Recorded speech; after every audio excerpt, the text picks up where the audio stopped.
두 번째 주제로 한번 넘어가 보겠습니다. 인테리어 투자 비용을 회수를 할 수 있느냐 없느냐에 대한 심각하거든요.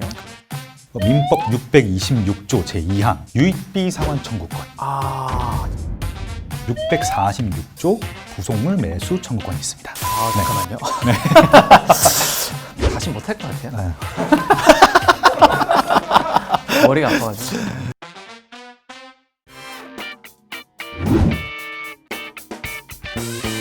자, 그러면은 두 번째 주제로 한번 넘어가 보겠습니다. 네. 저희가 건물 수선에 대한 내용으로 좀 말씀을 드렸는데 그 다음으로 사장님들 고민이 많았던 게 요 인테리어 투자 비용을 투입했을 때 이거 과연 회수를 할 수 있느냐 없느냐에 대한 고민이거든요. 근데 이게 인테리어가 처음부터 이미 다 완성된 가게에 들어가면 너무나 좋지만 그렇진 않잖아요. 그렇죠. 들어가서 또 그럼요, 공사 그럼요. 다시 해야 되고 뭐 다 설치를 해야 되는데 맞습니다. 막 이런 고민 가지신 분은 굉장히 많을 것 같아요. 네. 그럼 저희가 먼저 사연을 통해서 첫 번째 고민을 들어보도록 하겠습니다. 안녕하세요. 저는 경기도에서 퓨전 한식집을 운영하고 있는 초보 사장입니다. 지금 장사하고 있는 공간의 시설이 워낙 오래돼서 페인트 칠도 새로 하고 내부 인테리어도 개조했습니다. 그러니까 결과적으로 임대 보증금보다도 더 큰 비용을 들여서 공사를 마치게 되었죠. 현재는 임대차 계약이 만료되는 시기쯤에서 확장 이전 계획을 갖고 있는 중입니다. 그런데 임차할 당시에 상당한 인테리어 비용을 들여서 건물의 가치를 올렸으니까 임대인으로부터 공사 비용의 일부라도 돌려받고 싶은데 임대인이 이를 거절했어요. 오히려 공간의 구조를 임의로 바꿨으니까 원상 회복을 시키고 나가라고 말했다고 합니다. 근데 이럴 경우에는 생각지도 못한 비용이 발생하게 되는데 어떻게 해결하면 좋을까요?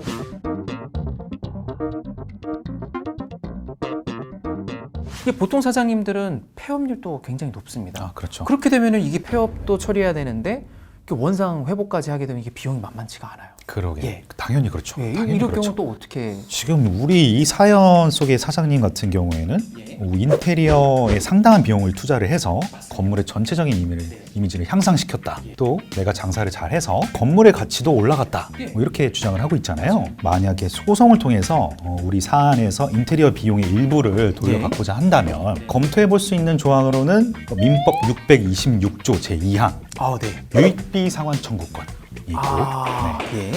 646조 부속물 매수 청구권이 있습니다. 이 규정들을 좀 참고해 보시면 좋을 것 같습니다. 예, 잠깐만요.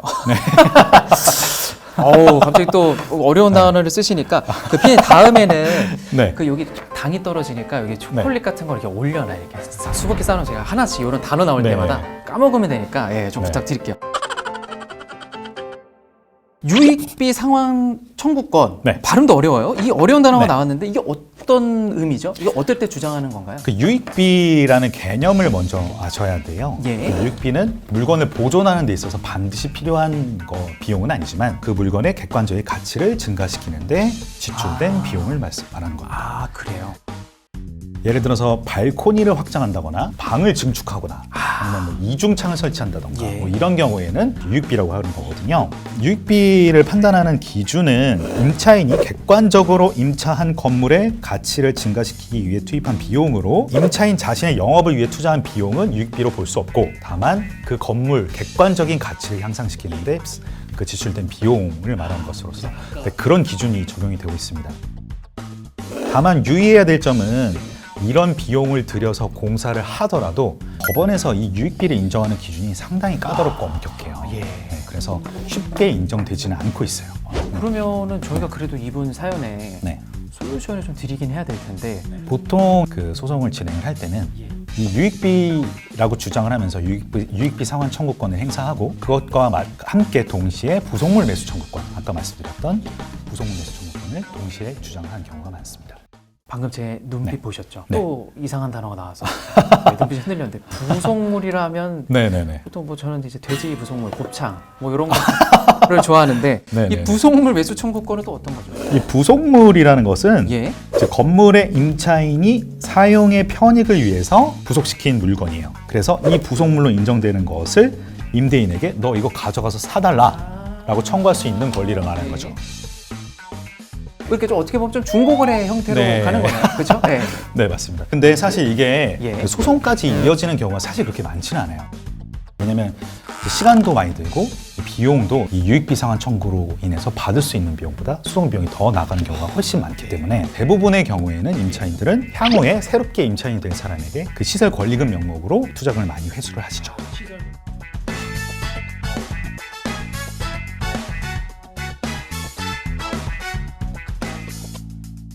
근데 이 고민이 네. 지금 다 해결이 된 게 아니에요. 원상 회복을 해라. 네네네. 그 시설물을 원상 복구를 해라. 그렇죠. 이게 비용도 이게 또 많이 들잖아요. 이렇게 되면. 사실 여기 좀 네. 계약서가 있지만 예. 대부분의 임대차 계약서에서 그 원상회복 의무에 관련된 규정을 포함을 하고 있어요. 그럼 이 네. 원상 회복한다. 네. 요거의 또 범위는 어느 정도를 말하는 거죠? 그 내부 인테리어를 이유로 해서 뭐 바닥이나 뭐 천장이나 벽 같은 곳에 추가로 공사를 한 경우에 이제 임대차 계약이 종료하고 나가게 될 경우에는 임대차 계약 당시의 상태로 원상 회복시키라는 의무를 말하는 거예요. 철거 비용도 들 거고 원상 복구 또 마감 비용이 든단 말이에요. 그럼 이렇게 되면 또 두 번 비용이 들게 되는데 이것도 조금 큰 이슈일 것 같습니다. 그래서 대부분은 어차피 다음 임차인이 들어와서 인테리어를 뭐 해야 되잖아요.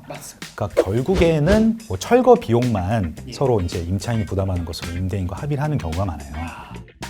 그러니까 어찌 됐건 뭐 나는 철거만 잘하고 가면은 또 다음 임차인이 와서 이게 수리를 할 거니까 뭐 어느 정도 철거만 잘해놓고 가면은 건물주 입장에서도 뭐 크게 손해보거나 문제될 거 없네요. 네. 근데 이제 약간 주의하셔야 되는 점은 예.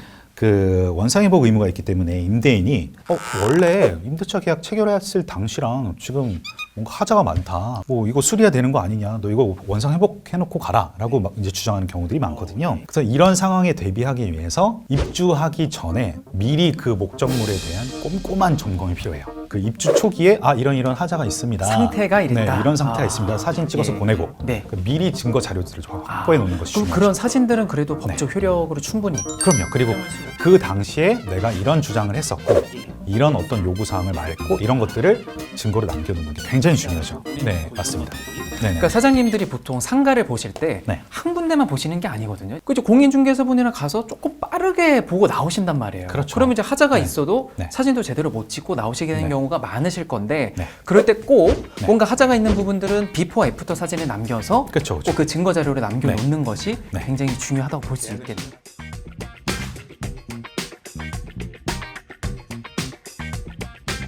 그러면 변호사님 2번 또 저희 사연에 대한 솔루션 말씀 부탁드리겠습니다.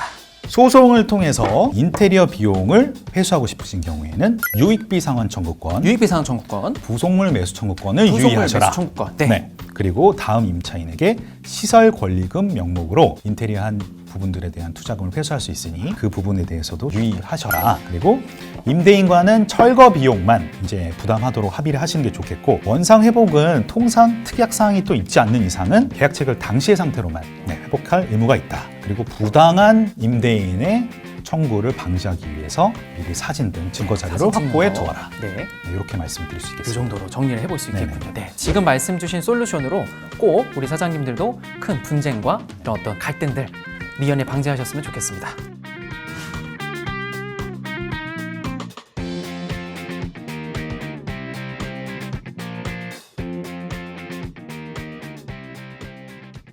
오늘은 이 과도한 임대료 인상 요구에 대해서 먼저 이야기를 좀 해보겠습니다. 임대료를 20%나 올리겠다고 하네요. 이거 막 이렇게 올려도 되나요? 그 임대료 상승률을 제한하는 규정이 있어요. 또 규정이 있어요. 네, 규정이 있고 네. 다 무효, 쌍무효. 쌍무효. 왜 그러면은 이분은 바로 여기서 그냥 해결. 뇌생남. 아. 우훗.